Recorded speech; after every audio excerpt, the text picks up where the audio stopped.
Hi, I'm Shana Dambrot. I'm an art critic and curator here in Los Angeles, and I'm also on the board of ArtShare. And before I joined the board, I worked with the gallery committee to help develop some of the programming that we've seen over the last few years.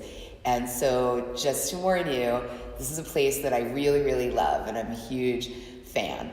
However, I think this exhibition, Tactile, might be one of my favorites. I know I'm not supposed to say that, but you'll see what I mean as we do a little walkthrough.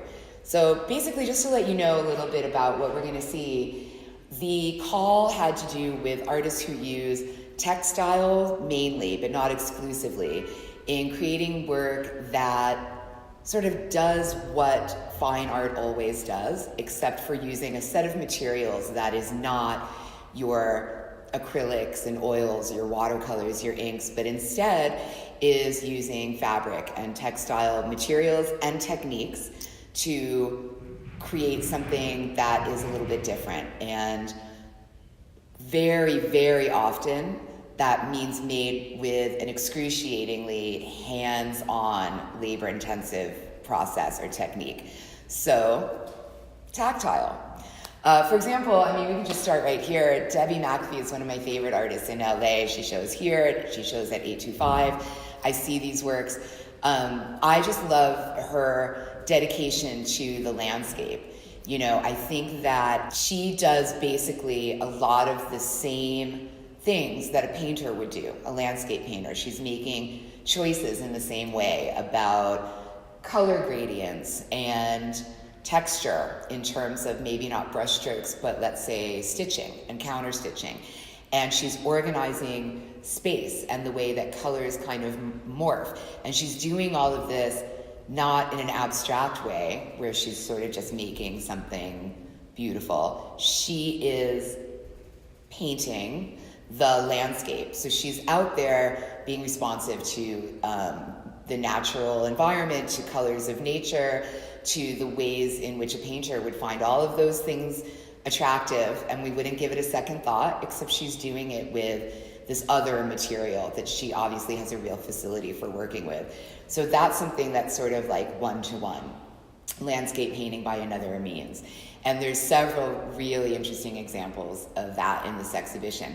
But then on the other side of things, you have artists who create completely abstract shapes and patterns that are maybe more inspired by what's in the textile. So they're not thinking, I need to represent the way that this weather pattern looked and figure out how.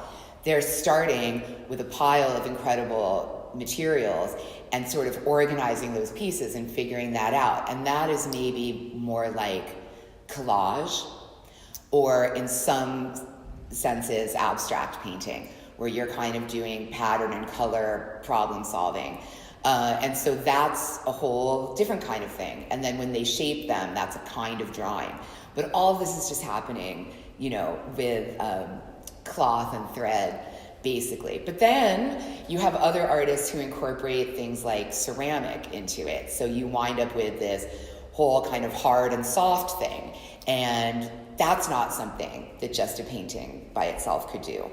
And then you end up with artists, there's a couple of artists here who do this really subversive thing where they reach back into the traditional kind of needlepoint, the samplers, you know, Home Sweet Home, pillows, that kind of stuff. Those kinds of like stitch things you get when you're a kid, and it's kind of like a color by numbers, you know, there's an image and there's a look to that, except they're doing that in these narratives and these images that are drawn from like tattoo culture and political resistance and gender fluidity and all this, and sexiness and kind of naughtiness and all this stuff that, you know, needlepoint is not for, but it has that same kind of cozy look. And so you get this really amazing kind of dissonance between them. So like there's just, I'm looking around the gallery and it's hard almost to believe the diversity, the eclecticism of the styles when you think tactile art, textile, thread-based art sounds like it's one thing, but you look around a room like this and you realize it's far from a monolith. And then when you get to the back and there's this art you can touch, really legitimately, literally tactile work, whether it's because it refers to kind of toys and playtime, or whether it's just got this like insane sex appeal where you just cannot help but touch it, and the artist has planned for that, so you can't hurt it. And then you think, well, how often do I get to do that? Like, how often do I get to walk into a gallery and put my hands on something and not get, yelled at and thrown out?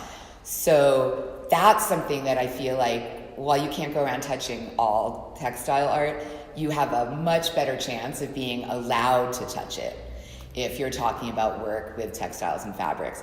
So there's just a million different kinds of experiences in this exhibition. And like I said, I think it's one of my favorites.